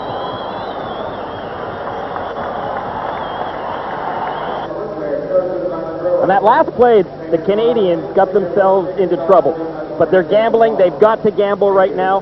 They made a cardinal sin of leaving the zone prior to the puck. Courtnall was the man. He was swinging. He was swinging high. Look, I mean, they had two Canadian players that were three of them actually, that were right out of the zone. There were three Bruin players that were back in the zone. And Hayward had to come up with a pretty big save. But the Canadiens have got to gamble right now in order to get back into this hockey game.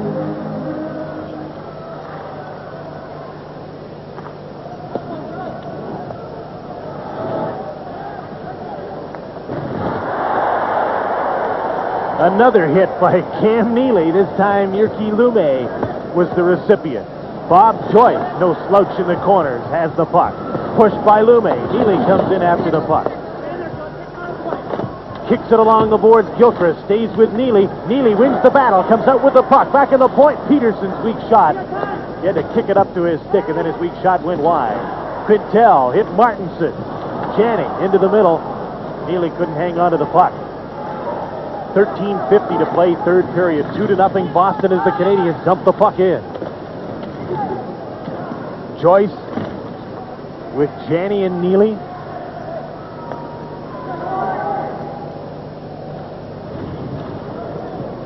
Bouncing puck in on Hayward, shot by Stefan Quintel. And the Bruins have changed on the fly once again. Now the Canadiens do the same. John Carter, watched by Martinson. Rink wide, Wesley to Greg Hoglund. Up to center over the line with Carter and Gould. Duras in the corner as well, playing with Carter and Gould on this Bruin forward line against the Lemieux brothers and Bobby Smith. Gould overskated the puck. Carter comes in to get it. Checked by Bobby Smith. Gould to the front of the net. Backhander. A weak one stopped by Chelios, and he starts out a 3-on-2 for the Canadiens through center. Chelios with a pass to Jocelyn Lemieux, and his shot is just wide. Smith's after the puck and can't get it on the right wing boards. What a great transition for the Canadiens, led by their captain. Bob Sweeney for the Bruins. Passed it way behind Randy Burridge. Carpenter took a weak shot, blocked by Hayward.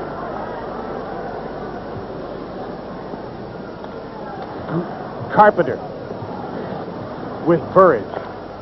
Bob Sweeney. Burridge came off the board, spun around and went down, and he drew the penalty. I'm not sure how much Randy was hooked, but he went down, and dramatic effect was great. And there'll be a Canadian penalty to Bobby Smith. When Big Bobby Smith reaches out with that stick, he darn near covers half of the rink. And he did exactly that. Unfortunately for him, he caught Randy Burridge. Watch right here. Just a little tug, enough to send Burridge down. Chelios, you can see, was going down behind Burridge, but Smith goes to the penalty box for hooking.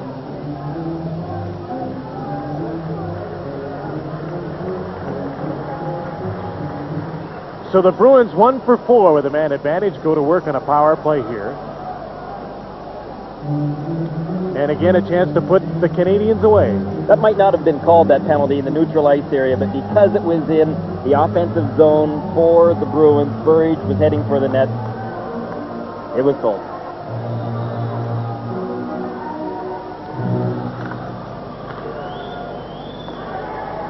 Glenn Wesley with a quick shot.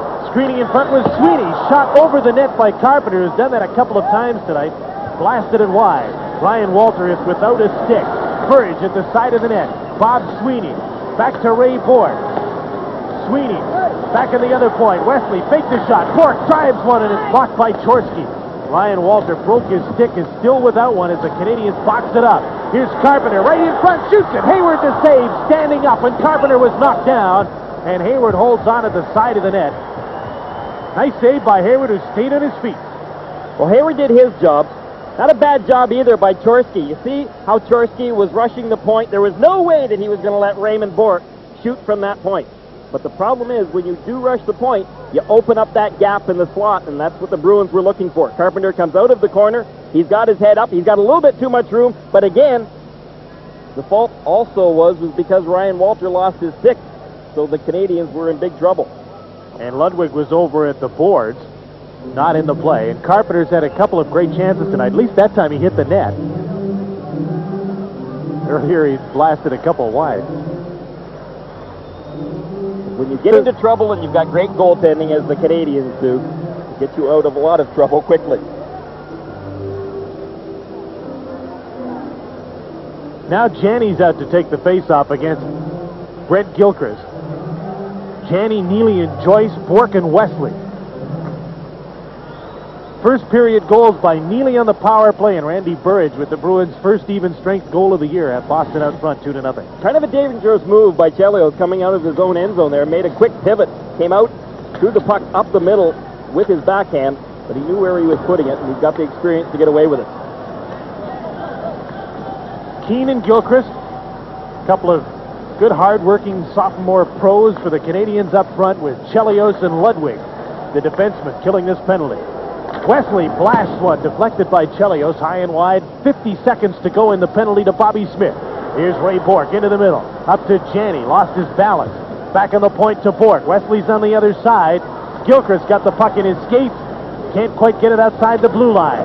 Cam Neely now fakes the shot. Back to Janney. Wesley moving in. Janney takes the shot. High and wide. And Wesley now back to the point. Keeps the puck in. 30 seconds to go in the Smith penalty. The Canadiens aren't allowing Bourque to quarterback it from the point, not when they've got possession of it in the end zone. Bourque shoots one, just squeezed between the pads of Hayward. It almost got through. They just keep taking the puck away from Bourque in the blue line. That's the only way Bourque's going to get a good opportunity to score, is if he carries it in himself and then gets his own shot away, because Gilchrist, this time for the Canadiens, was taking it away from him quickly, forcing the Bruins to work down in deep. Not much of an angle for Bourque. Once again, the Canadiens taking away that middle ice area. Hey, look, when Bourque comes in from that angle, that's the goaltender's job. If he doesn't stop those type of pucks, and you put the finger on him. And he stopped that one. Although he made it pretty interesting. Here's Bourque again. John Carter now. 15 seconds left in the Bobby Smith penalty. 2-0 Boston. Carter wouldn't shoot it into the screen. In front of the net is Juris and Gould. Carter's shot blocked by Hayward, and another nice save. He got down in that butterfly position to see through the crowd, and he made a nice save. The penalty to Bobby Smith is now over. Canadiens are back at full strength and still in this game because they've kept the Bruins from scoring more than one in 5 opportunities on the power play tonight. They had that 1 5-minute power play, and the Bruins couldn't come up with a goal. So it's still 2-0. The Bruins haven't been able to salt this one away yet. 10:13 to go in the third. You're watching the NHL tonight on TSN.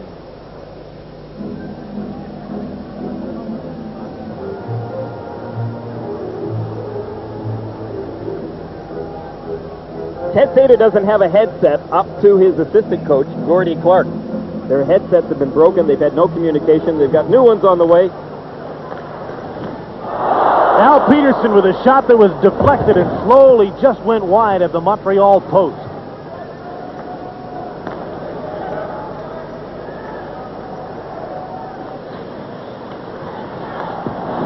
Rice's shot, a rebound off the save by Lemelin. And that one was shot just wide by Stéphane Lebeau. Lebeau, Riche, and Corson up front. A stick came up in the face of Al Peterson. The stick, is it Riche's or Corson? I think it was Corson's, and that's a long way up to get your stick in Peterson's face. Al Peterson has gone to the bench, is being tended to by the trainer. Jim Narrigan is working on Al Peterson. The play is stopped because the puck is held in the corner. And that is what might be defined as the accidental high stick. But boy, it really was up there a long ways. Al Peterson is 6'3". You could see that Corson's stick was wrapped right around his neck. Fortunate for Peterson that didn't catch his eye, because it was definitely in the vicinity. Peterson, they've been probably joking a little bit about Peterson. The pregame notes tonight said that he was scoreless in 5 exhibition games. Scoreless in 5 exhibition games. The guy hasn't scored a goal in the last couple of years. Scored 1 goal his first year in the league 3 years ago. But he's a good defensive defenseman. And a good guy. And a good guy and a good jokester in the team. Keeps threatening to score a hat trick one night when we're here, Greener. He almost got a goal just moments ago on a puck that was deflected just in front of Hayward. Walter took a shot from Bobby Carpenter. And Walter's back giving Carpenter a shot from behind. Burridge to Sweeney. In around Sylvain Lefebvre, trying to center it, gets the puck out front. Ryan Walters there for Montreal. 9 minutes to go, third period of the Boston Garden. 2-0. The Bruins lead. There's a 2-line offside pass that brings the play back into the Canadian zone. The Canadiens go home to face the Bruins on Wednesday, then go on a short road trip to play New Jersey and Pittsburgh on the weekend. And the Bruins, as you pointed out, go out on a 13-day, 6-game road trip. Isn't it really weird that the schedule maker has them in Edmonton twice on the same road trip and then not back there again this season? Well, it was Harry Sinden that said that's really an extension of training camp, and they will make some decisions after that. Hayward made a save. The puck deflected off Lefebvre, and another save by Hayward. I'm talking about Harry Sinden. I mean, let's face it, he's done a pretty good job of patching with this hockey club over the years, always keeping them competitive. Keeps picking up a couple of players here and there each year. But, Greener, I don't think they're very deep. No, you're looking they're at one big line of Joyce, Janney, and Neely, and they're very good. The rest of the guys are checkers and what you might call the patchwork guys. They're competitive. They're not a Stanley Cup champion team. They don't have the horses, not enough of them, to be able to win a Stanley Cup, I don't believe. They've got some very good defensemen.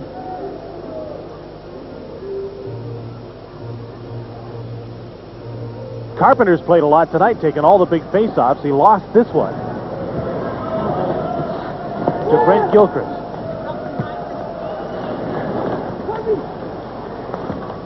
Carpenter to Burridge. Checked by Gilchrist. Sweeney comes in to help out. And Brian Hayward hops out of the net to help out, and that'll draw a crowd again. Chelios and Burridge and Carpenter in there, and Keane. Keane jumped in there quickly and put his arm right around, almost a choke hold on Bob Carpenter.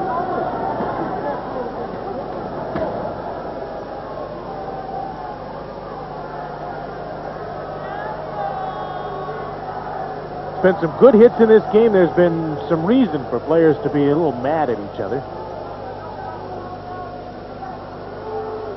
Sylvain Lefebvre has seen lots of action tonight because the Canadiens are down to 4 defensemen. He's just 21 years old, played junior in Laval and 2 years at Sherbrooke.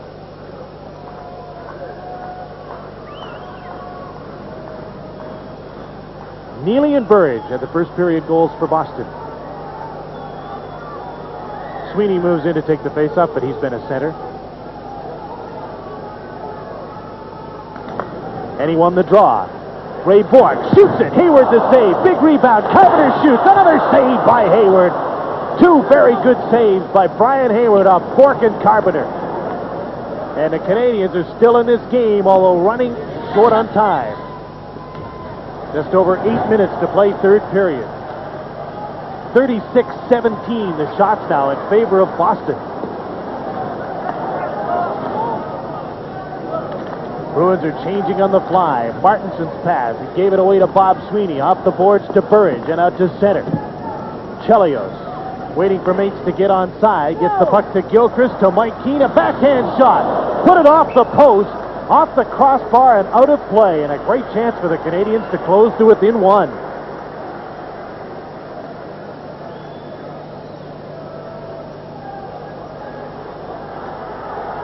Well, the Canadiens bring that puck down the ice, and Keane goes to his backhand, or I should say Sweeney. Lemelin didn't have a clue where that puck went. Could have gone in the top corner as far as he knew. He got a piece of it, but then it disappeared.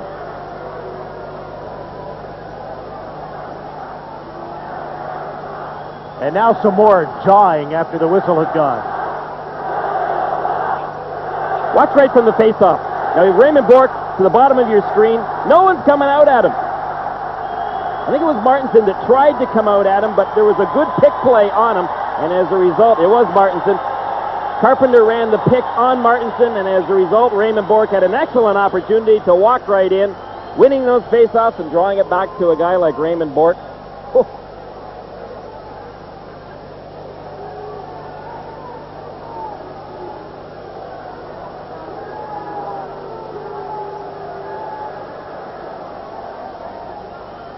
Janny, Neely, and Joyce are back on for Mike Milbury's Bruins. Against Ryan Walter, Russ Courtnall, and Mike Keane for Pat Burns' Canadiens as Pat continues to juggle his line. Courtnall over the line. The puck was knocked out of the air. Neely trying to come down with it. Janny does. Al Peterson to Stefan Quintel.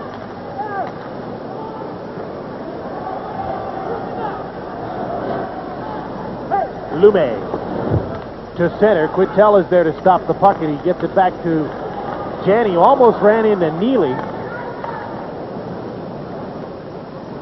7 minutes and 10 seconds to play third period. A dynamite move by Gilchrist. Spun around inside the blue line, drew a penalty, and the Canadiens get a chance to get within one. They'll go to a power play when we come back on Molson's NHL Tonight from the Garden in Boston. Hey, a great pass by Lume, but what a move by Gilchrist. Watch his pass, first of all. Lume's got his head up way across the ice to Gilchrist. Watch this move. Uses the boards just like another man out there for you. Gilchrist got tripped up in the play, but what a way he took that puck off the backboard. Cam Neely for tripping. The Canadiens on the power play haven't scored. 0 for 3 tonight.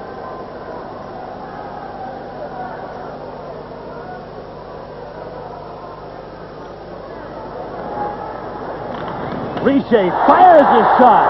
Oh. Reggie was up to it.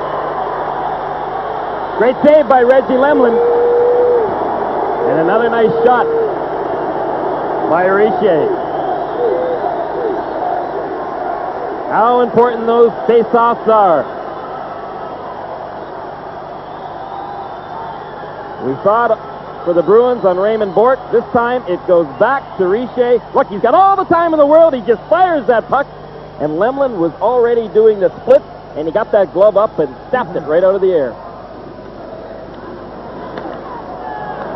Chelios now fires the shot. Tipped in front and kicked out by Reggie Lemelin. Jocelyn Lemieux is streaking in front of the net. Corson and LeBeau in the corner after the puck. Jocelyn Lemieux out front. LeBeau to Lemieux, swept away by Lemelin in front of the net. He hasn't been very active in much of this game, but in the third period, the Canadiens have started to test him, and he's been great. The play is stopped in the frenzy. We couldn't hear the whistle. Well, Jocelyn Lemieux has never been a big goal scorer. He scored 25 goals in Sherbrooke last year. Might be better for LeBeau to work it into that position and shoot himself. LeBeau's the goal scorer.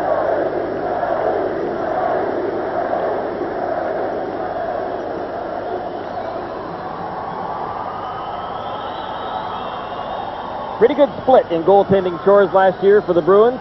Andy Moog sharing it with Reggie Lemelin right down the middle.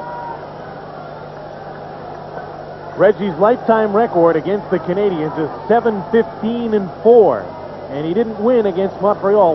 0-5-1 last year. He'd like to pick up win number 8 tonight.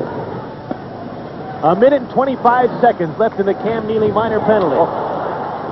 Wesley dumped in the corner, hit hard. LeBeau's centering pass. The shot by Lemieux was stopped by Reggie.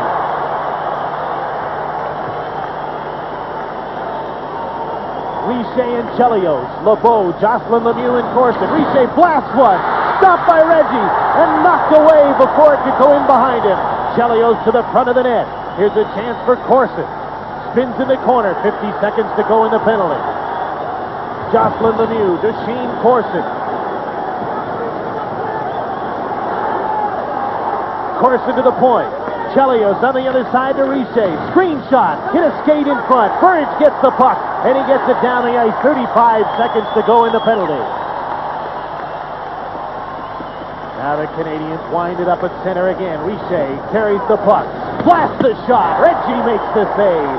25 seconds to go in the penalty. 5.5 in the period. 2-0 Boston. What a game Richer's having out there. He's just walking around the Bruins like right now as they don't even exist. 10 seconds to go in the penalty. Bobby Smith with Courtnall and Walter. Smith hit by Glenn Wesley. Janney clears the puck on the boards into center. Neely standing, getting set to come back on the ice. The penalty's over. 5 minutes to go, third period, 2-0 Boston. John Carter wraps it around, can't stop it in. Loose puck, and Hayward is held on, but the whistle had already gone.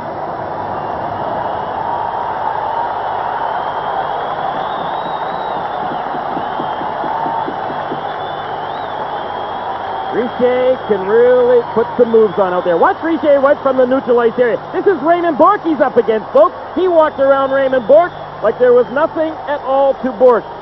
Just a great play right here by Peterson when he jumped over top of Lemelin, knocked that loose puck out. Otherwise, Richer would have put it right in behind Lemelin. The Canadiens were in an offensive flurry, and it's about time.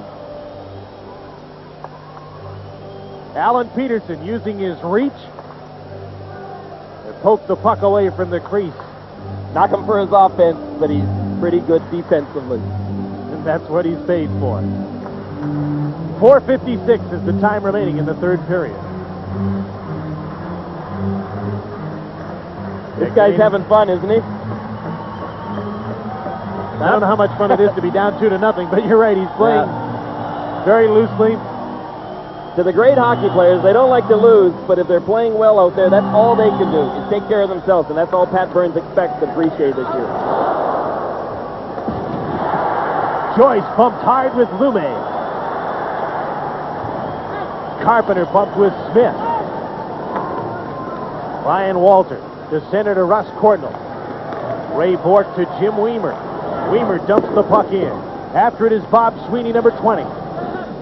Keeping the puck in for Joyce is checked by Lume. 4.5 minutes to play in the third period. 2-0 Bruins. Bob Carpenter. Back pass. Sweeney and Joyce in after it. Bob Sweeney has the puck. Carpenter in front. There's the pass. Tipped away by Walter. And into the seats to stop the play with 4:16 to go in the third. Bruins decide to take a little bit of the pressure off by applying some offense. All the scoring in the first period. All of it. 2 goals. Neely and Burridge, another sellout crowd in the Boston Garden. 14,448. See that? Pretty good early season hockey game, particularly when you consider the number of fine veteran players that aren't involved in this game because of injury.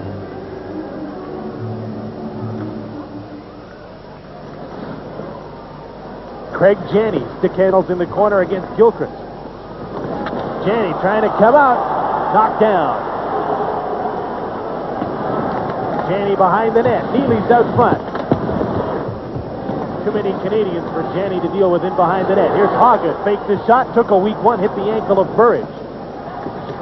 Burridge got away from Lefebvre to the front of the net, and he couldn't get a shot on goal. Gilchrist trying to get the puck to Keane and out, kept in by Wesley. Chorsky, Gilchrist, and Keane for the Canadiens through center. Chorsky dumps the puck in. Greg Hoggood takes it off the boards. Nice pass off the boards to Neely, to Bob Gould. Got by Chelios, but not with the puck. Back comes John Carter, hit by Mike Keane. Lefebvre takes a hit on the boards from Bob Gould. 3 minutes and 10 seconds to play in the third period. Boston 2, Montreal nothing.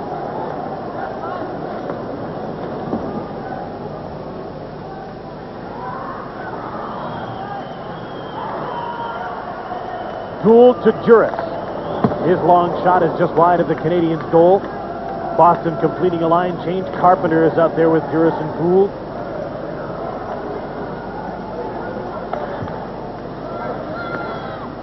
Richer, LeBeau, and Corson now out on the ice for Montreal.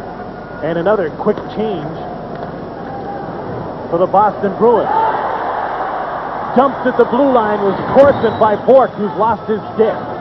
2.5 minutes to go in the third, and the puck squirted by Craig Ludwig at the blue line.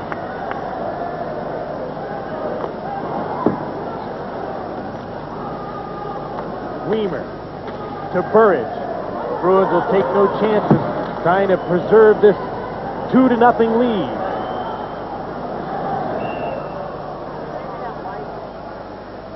Two minutes and 7 seconds to go, and the faceoff will come all the way down in the Boston zone, and a chance for the Canadiens to get set up.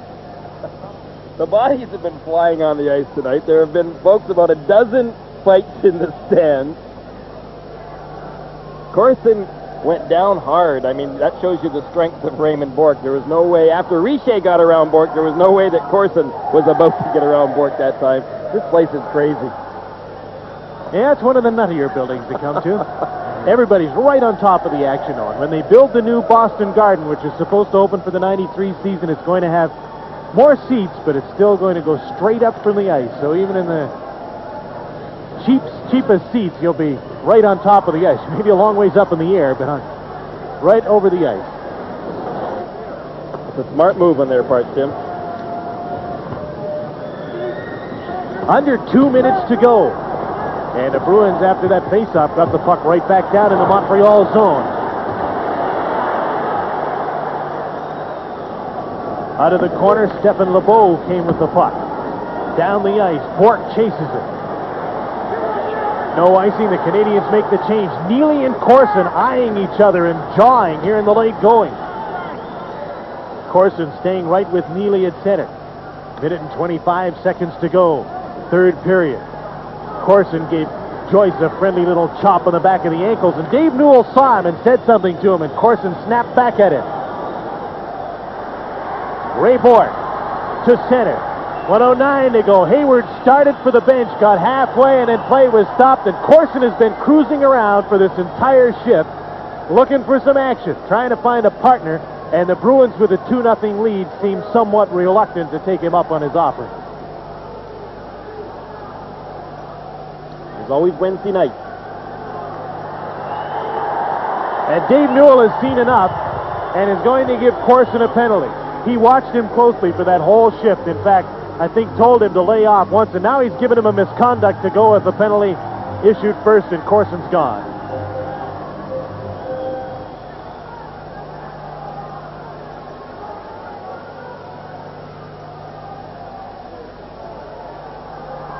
So that's it for Shane Corson for tonight.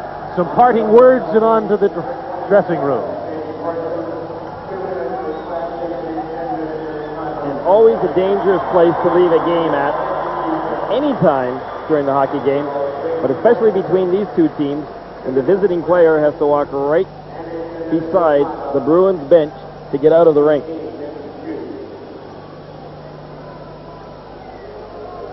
Slashing minor and a 10-minute misconduct to Shane Corson at 18 minutes and 52 seconds of the third period, and that sends a lot of the fans scurrying to the exits, confident that the Bruins with a power play can now hold on to this 2-0 lead and get Reggie Lemelin his 10th career shutout.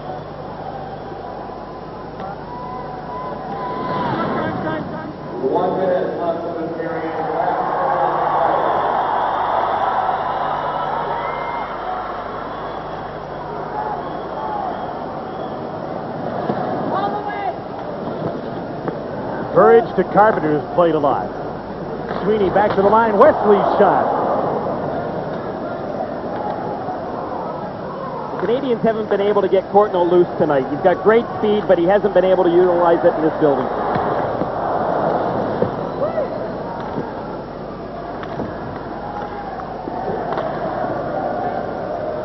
"20 seconds to go in the third period.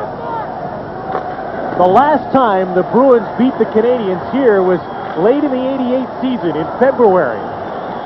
They've gone 10 straight regular season games against Montreal without a win, and the fans are up counting down the seconds because the Bruins will win tonight.